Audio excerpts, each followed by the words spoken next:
Hi guys, Merry Christmas. Today's video is going to be a Christmas themed book tag, and specifically it is the Christmas cookie book tag. The way this tag works is it has a list of a bunch of different kinds of cookies and then things about those cookies and how it coordinates to a question about books. Jumping into it, the first one is for chocolate chip cookies, which it says are testing. Jumping into it, the first one would be chocolate chip cookies, which it says are comforting in any season, and so name an old favorite book. I'm not sure how old we're talking here, so I'll name a few. As far as my time on YouTube doing book videos, Mistborn, because I love it and I've loved it for a while now, and Witcher. I've loved Witcher for a while now. That was actually, I think, my very first book review was for The Last Wish, and it was awful, which is why it's no longer on my channel. I'm pretty sure I filmed that review on my really old computer's camera, so the quality was terrible. I think the review was maybe a couple minutes long. It was bad. It's gone now. As far as really old stuff, when I was a little kid, I had a couple of favorites. I had one that was called Macduff, which had a cute little West Highland White Terrier in it, which was the kind of dog I had as a kid. They look like little old men. They're precious little dogs. And then I really enjoyed this one particular book about a horse.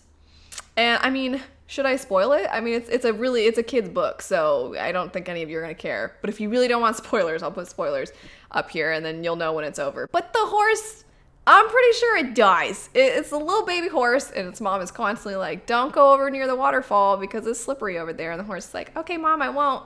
And one day it does, and it slips, and it falls, and then it's looking up at its mom who's looking down, and it's like, I can't get back up. What am I gonna do? And then a unicorn shows up, and a unicorn's like, you're coming with me now. And I'm pretty sure that means that baby horse died, and that unicorn was basically like a horse angel saying, hey, come on, let's go to heaven. The next question has biscotti as the cookie, which it says it's a tough cookie to bite into, but totally worth the effort in the end. So what's a book that took you a while to get into, but ultimately you are really glad that you pushed through? For me, I'd have to say there's two books. Mistborn, because the very first Mistborn book I had to start more than once, and then now it's a favorite trilogy of mine. But more recently, The Blade itself, which is the first book in the First Law trilogy. When I started reading that book, I was really not into it. I wasn't into it for a while, and it was funny because I did a vlog, and in the vlog I was talking about how I just kept waiting and I wasn't really feeling it. So when the review for the book came up, I think a lot of you were expecting me to hate on the book, and then I was like, I loved it. So there definitely was a point about halfway through the book where suddenly I was sold. The main reason being that series is very character driven, and we don't really like a lot of the characters, and so it takes a while to get to know them and to feel any kind of a connection with them. It really doesn't have a plot.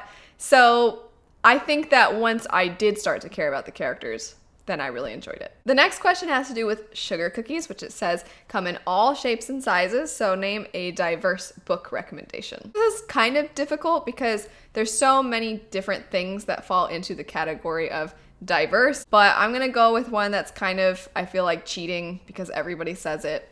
But Crooked Kingdom by Leigh Bardugo, the Six of Crows duology, you have characters that have you have a cast of characters.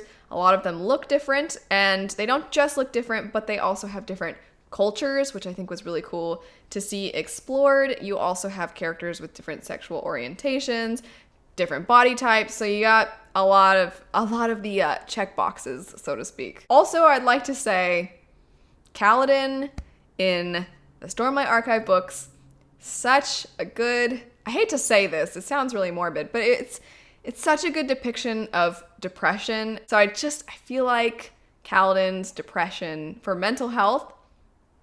Next one would be Peanut Butter Blossoms, and it says the underdog cookie that eventually became a Christmas favorite, which I don't know what these are. So I guess it's still an underdog in my book. Are they just peanut butter cookies? Because I like peanut butter cookies, but I don't call them that. The question that coordinates with this would be to name a character that slowly but surely grew on you. I suppose, in a way, Giselle from the First Law trilogy, because He's unbearable for so long, and then at some point you start to be kind of amused by how unbearable he is, and the fact that he thinks he's all that and he really isn't. And when he gets confronted with that, it's so satisfying. I also would like to add to this, not really the question, but here's a character that I'm waiting to grow on me. Because as of right now, I still don't like this character. And I feel like it's an unpopular opinion and nobody agrees with me, but I still don't like them. And that would be, from the Store My Archive books, Adolin Cullen. I do not like him. I have never liked him. I kind of thought he was okay in the first one, but kind of, sort of, only a little bit. And then the second one, he's the worst. I feel like him and Giselle would be friends. The next question is Snickerdoodle, and it says, the cookie with the name that you can't say without smiling. So what's a book that you found you laughed or smiled at some point while reading? This isn't my official answer because I've said this for a couple now, but the First Law trilogy does have some very funny moments.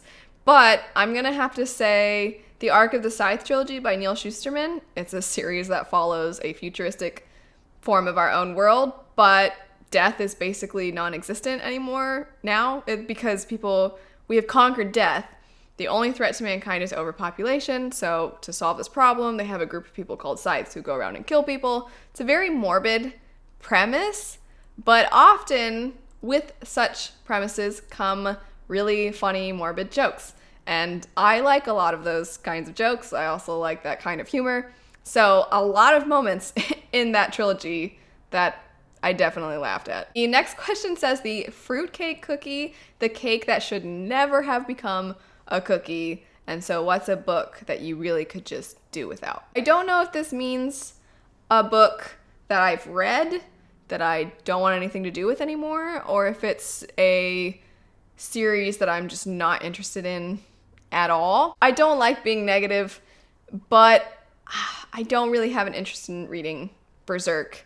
It's just a little excessive with some of the content for my tastes. The next one would be Gingerbread House. It says it's not just a cookie, it's a masterpiece. So name a book with great writing and or world building.